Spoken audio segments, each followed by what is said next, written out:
Good morning, Baker High School. Today is Friday, October 20th, and I'm Elizabeth Rayleigh. And I'm Andrew Ellard. So, I hope you all got your blacklight tickets yesterday because that's happening right now. Weren't you supposed to go to that?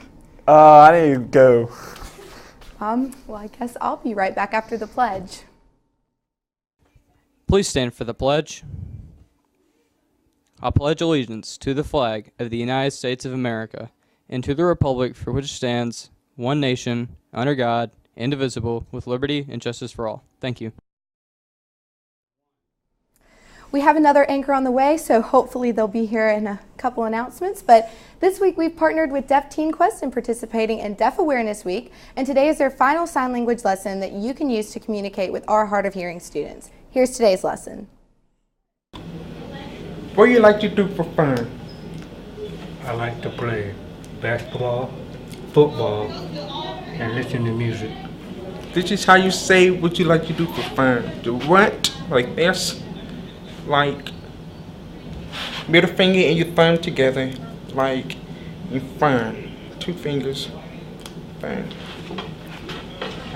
Just like I said, I like to play basketball, football, and listen to music. Middle finger and the thumb like to play basketball, football, listen to music. Attention girls interested in playing soccer for Baker. There will be an informational meeting after school on Tuesday, October 24th in room 230. See Coach Nelson if you have any questions. Oh, hey, Abby. Hey. The soccer club is starting up next week. They will meet every Tuesday after school until 4 p.m. in Coach Rice's room. The fall blood drive will take place on Friday, October 27th. Sign up in the library to donate. The last day to sign up is Tuesday, October 24th. No student walk-ins will be taken the day of the drive, so make sure to sign up beforehand. Attention sophomores, your class shirts will be on sale until October 27th. Purchase yours from Miss Sonye in room 70. Help promote next week's Red Ribbon Week by participating in the first block door decorating contest. Classes should be decorating their door with a slogan or concept that supports abstaining from drugs and alcohol. Doors should be completed by October 26th for judging. The winning class will be announced on BH1 and will receive a Krispy Kreme donut party. Miss Burns? Burns. You don't know it yet, but it's fine. The Hornet Hooligans will be taking a bus to the Baker vs. Foley game on October 27th. The theme for the game will be Pink Out. There will be a cost of $5 per passenger to cover the cost of the bus, and it's open to all students, not just hooligans. Hornet Hooligans are now accepting new members for basketball season, and if you're interested in being a hooligan for that season, sign up with Ms. McGallagher in room 209. Any boys interested in trying out for the baseball team should get a tryout form from Coach Minto, Coach Gates, or Coach Bobinger. Tryouts will be held on November 6th through 9th. Attention VFW participants. Ms. Kreiner needs your submission by the end of the day on Monday, October 30th in Portable 906. Be sure to include your recorded essay, entry form, and typed copy of the essay. Baker JROTC students are selling Boston Butts. The cost for each delicious Boston Butt is only $35. Please see your JROTC instructor or cadet and place your order today. They will be delivered on November 16th and 17th. The archery team will be washing and drying dogs at Pet Supplies Plus on Hillcrest Road tomorrow from 10 to 2. The cost is $10 per pet, and the archery team gets 100% of the proceeds, so bring out your pets and help support the archery team. Our honorary captain for tonight's football game will be Aubrey Nicholas. She's a 10-year-old girl in our community that is battling a rare form of brain cancer called DIPG. Several donation stations will be set up at the game, along with t-shirt and wristband sales that will support her and her family. In addition, the hooligans will be wearing turquoise because it's her favorite color. Please come out this Friday to support our football team and Aubrey as well. This week, we've been partnering with the students from the German Club to celebrate National German Week. Today is Famous German and German Americans Day. So here's the German Club with more information on that. Hello. Today we'll be celebrating famous Germans, German Americans, and German Culture Day. Here are three prominent individuals from German history. Frederick the Great, also known as King Frederick II, was king of the German state of Prussia. He reformed the German military and government, establishing the first German code of law and established religious freedom and tolerance and freedom of the press. His military accomplishments acquired the western portion of Poland and Silesia. He was one of the enlightened rulers of Europe and known as the first servant of state. Archduchess Maria Walburga Amelia Christina of the Austro-Hungarian Empire was the only female ruler of the Habsburg family and the last of the House of Habsburg. She reformed education by allowing for the public education of children 6 to 12 years old. One of her most famous children was Marie Antoinette. Otto Edward Leopold, Prince of Bismarck, Duke of Lauenburg, Chancellor of the German Empire, dominated politics throughout the 1830s and 1890s, was instrumental in creating a powerful, unified empire of German states led from Prussia that purposefully weakened Austria and isolated Russia, and is considered to be one of the greatest politicians in history, and many believed he could have prevented World War I had he not been fired by Kaiser Wilhelm II. As well, American history and culture is also impacted by many German Americans. Here are three. Albert Einstein was born in Ulm, Germany, lived in Munich, Bavaria, Germany, and immigrated to the U.S. during World War II. He was a theoretical physicist who developed the theory of relativity, one of two pillars of modern science, influenced the philosophy of science, and worked on the Manhattan Project. Fred Astaire's family came from Linz, Austria. Although he was born in the U.S., he was a dancer, singer, actor, choreographer, and television presenter, and, according to Gene Kelly, the history of dance and film begins with Astaire, and Astaire is the only one of today's dancers who will be remembered. Roland Emmerich, born in Stuttgart, Germany, is a German director, screenwriter, and producer. He has directed films such as Independence Day, Godzilla, The Patriot, and Stargate. His cinematography has been said to emulate that of Steven Spielberg. Germany, as a country, is home to a rich and extensive history and culture. The most prominent facets of German culture include Oktoberfest, celebrated in Munich, is the world's largest and most famous Volksfest, a beer festival and traveling fun fair. German contributions to literature, such as the fairy tales of brothers Wilhelm and Jacob Grimm, have impacted popular culture of the Western world, as seen as Disney films such as Snow White. Germany has also been home to many musicians such as Johann Sebastian Bach or Ludwig van Beethoven, and artists such as Albrecht Dürer and Johann Sebastian Overbeck. Further, accredited as the most important invention in Western history, Germany was the home of Johannes Gutenberg, inventor of the printing press. The German video gaming market is one of the largest in the world. Gamescom in Cologne is one of the world's leading gaming conventions. As well, popular series such as Far Cry, Crysis, and Spellforce are from Germany. In Germany, the most popular sport is association football, or soccer. Historically, German sportsmen have been some of the most successful contenders in the Olympic Games medal count. Food is considered an important part of culture. Some famous German dishes include Weisswurst, made from minced veal and pork back bacon, pretzels, Sauerbraten, which is beef marinated in vinegar, and Black Forest cake, a chocolate cake topped with whipped cream and cherries. Well, I hope that you've enjoyed National German Week. Have a happy Friday or Freitag. Auf Wiedersehen. Don't forget that tonight our Hornets are playing against the McGill-Tulane Yellow Jackets that are undefeated. Come out tonight at 7 o'clock to cheer on the Hornets as they try to spoil McGill's season. If you cannot make it to the game, we'll be live streaming it on WatchSeymour.com. If you missed last week's game, here are some highlights courtesy of freshman Clay Householder.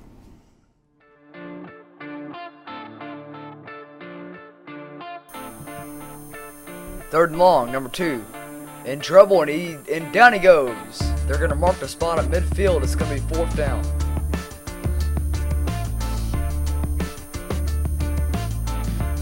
Breaks a tackle at the 30, the 20. And he's forced out of bounds at the 15-yard line.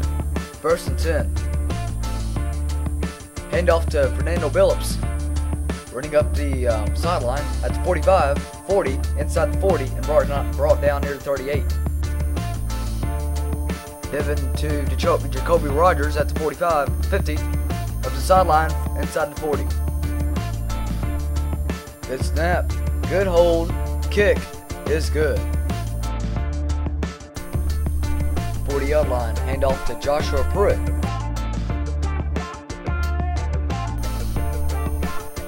Second down, pass is caught by number 1, Cameron Young. Cameron Young at the 30, the 20. The 10, touchdown. Nope, he's down at the 2-yard line. Devin Robinson, hand off to number 22, Darian Gully. Touchdown, Baker.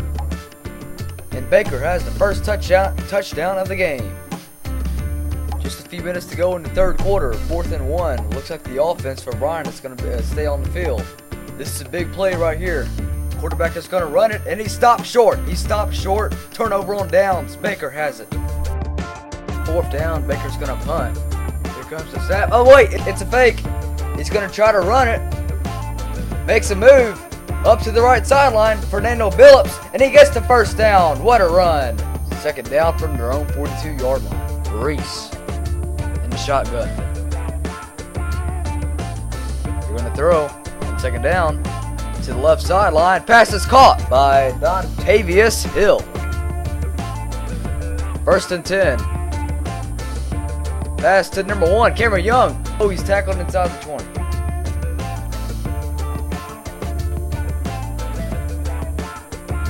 Reese gonna go to the end zone. Pass is caught by Rashawn Christian. Touchdown. No, hit the ground. He's saying it hit the ground. I thought he caught that.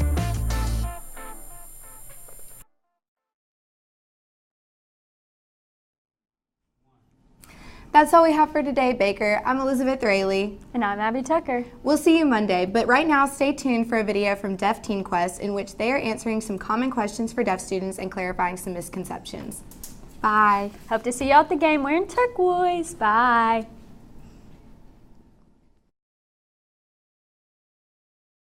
Actually, deaf people are very good drivers because they can't hear, they are more visually aware of their surroundings.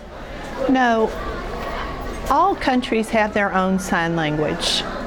Not all deaf people can read lips. They not 100% can read lips, but they can catch somewhere and trying to put it together, but it's not that hard. But it would be hard for them to read lip burst.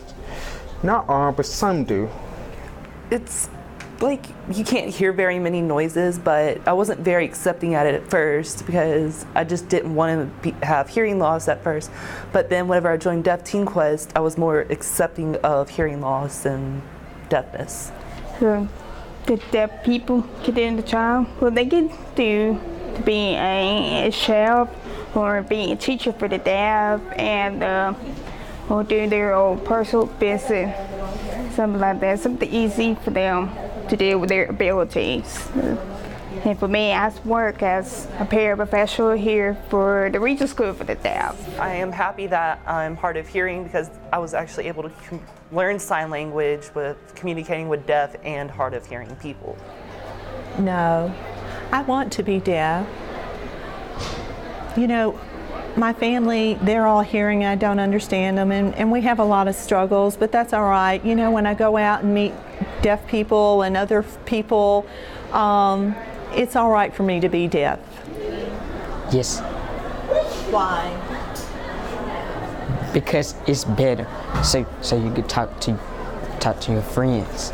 It's okay, but later in life, you just feel like it doesn't matter what other people think about you.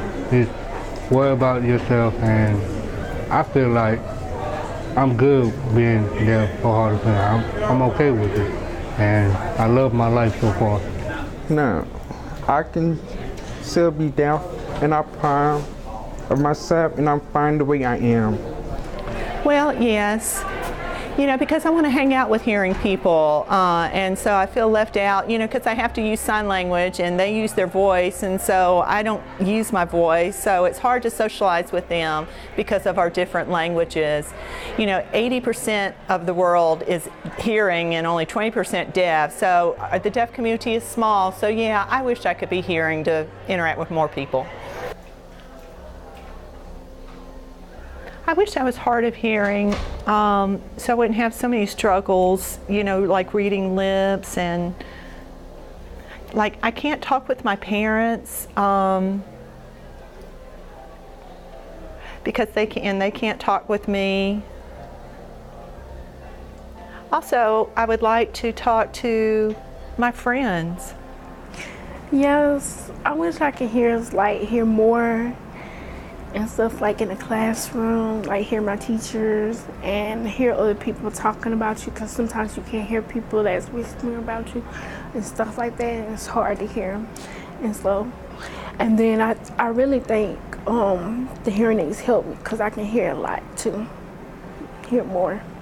So, you know, if they'll come up and just kind of wave their hand at me, which is kind of like a universal hi, then I will try to communicate with them and say, hi, how are you?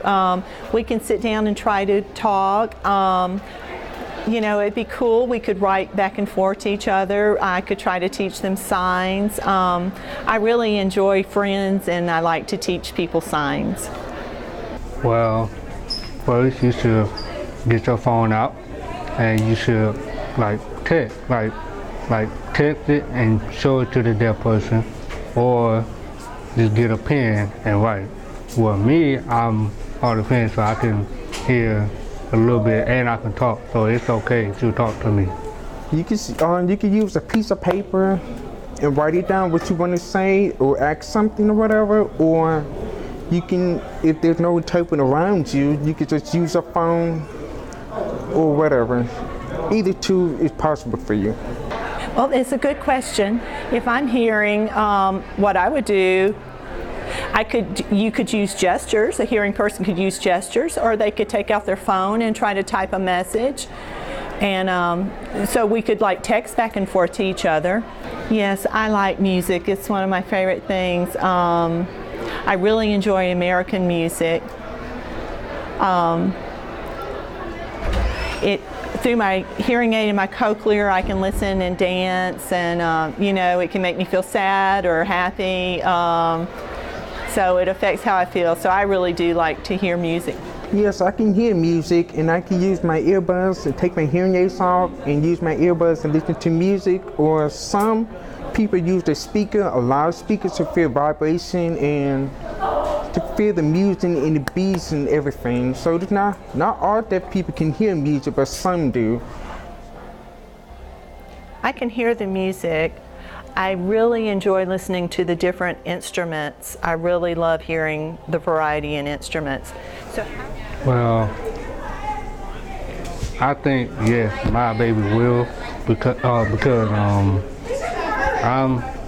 deaf, and my mom and my dad both had a mutant gene, and it's genetic. So yes, it's more likely that I will have a deaf baby if my wife has a mutant gene like me. Well, it depends, but because deafness can be genetic. If both the man and the woman are deaf, then there's a high probability that the child will be deaf. But if the man is deaf and the woman is hearing, then they have a less chance of the child being born hearing or deaf. But if the man is hearing and the woman is deaf, there's a little bit higher probability that the child will be born deaf. I am a deaf person. I struggle to hear. I don't know. I don't understand people when they talk. Teachers, in the classroom, the kids talking, I don't understand. Being deaf is kind of like a challenge. We all have struggles in our life. It's challenging for me because I have to learn how to interact with other hearing people and deaf. I have to learn to talk with other people to understand what they were saying, but sometimes it can be a little bit hard, and I'll have to ask for interpreters to help me and understand what other hearing teachers or other students asking me or making conversation with me. So. Hi, I'm Miss Walters. I'm the teacher for the deaf and hard of hearing here. So a common question is, can deaf people hear? Yes and no. So what I want to show you is an audiogram, which is the form when you have your hearing tested that this goes on, and on this audiogram is a speech banana. It's that big yellow curve on it looks like a banana. All right, so looking at that chart, we're going to go over how hearing works. So if you look in the greenish colored area, that is, and you go all the way across the chart horizontally, that is normal hearing. That's what the general population hears. They can hear everything from that zone down. So they can hear leaves falling, birds chirping, the water dripping, and of course, speech sounds. So people with normal hearing have speech. Then you drop down to the next category, which is like that purpley color. That is a mild hearing status. So people in that zone, they are still, remember, they can hear everything from that zone down. Those people fall into the speech zone. They're falling in that yellow speech banana. So they're hearing all the speech sounds. So those people have a slightly less of a hearing status than normal. And they're probably going to be voicers. So they will probably talk instead of sign. They may sign, but they're going to have speech skills, and they can hear things like a watch ticking, the phone ringing, but they're not going to be able to hear the leaves falling. There's higher soft sounds. The next category is a moderate hearing status. That is that maroon color. Now, if you notice on theirs, they're missing some of those speech sounds. They're missing your K sound, your TH sound, the S sound. So these people will probably have some speech. You may be able to detect that their speech is different. You're like, well, their speech is a little different, but I can understand them. That's this zone. Still, again, they can hear everything below that, so they're hearing the piano, a baby crying, such as that. Then you have the next category, which is a severe hearing status. These people fall below the speech zone. Now, that doesn't mean that they can't hear environmental sounds. They may be able to hear a lawnmower, the phone ringing, but they're not going to get speech sounds. So these people will be your signers. So they're going to use sign language. And then below that is a profound hearing loss. That's the black zone. They may be able to hear very loud sounds like a jet or rock music. Like if they're at a concert and they're close to the stage or close to the speakers, they'll probably be able to hear that. They are not going to be your voiced communications. They're going to be your sign language people most of the time. This group of people could also be completely deaf. They're not even getting the rock concert sounds. So hearing statuses, depending on how much of a status that you have, you may be able to hear some, which is environmental awareness. You know, you hear the bell ring at school. You can identify your name, but you're not really able to use your hearing for verbal communication. So the answer to the question is, do deaf people hear? Yes and no, depending on where they fall on the audiogram with their hearing status. I have a video to show you guys. It's a song, and it's going to start with normal hearing, and then it's going to drop down to each different hearing status, so you can tell what of significance each status is. Thank you for your time. I know I'm young, could be a little bit wiser, but I've had my fair share of love, and I've seen enough of pain and hate and fire and ice to know the cold will suffice. Yes, you surprised I'm educated. Please don't underestimate me if you cannot tolerate my opinion on human rights and sacrifice. Let me give you some advice. For once in your life,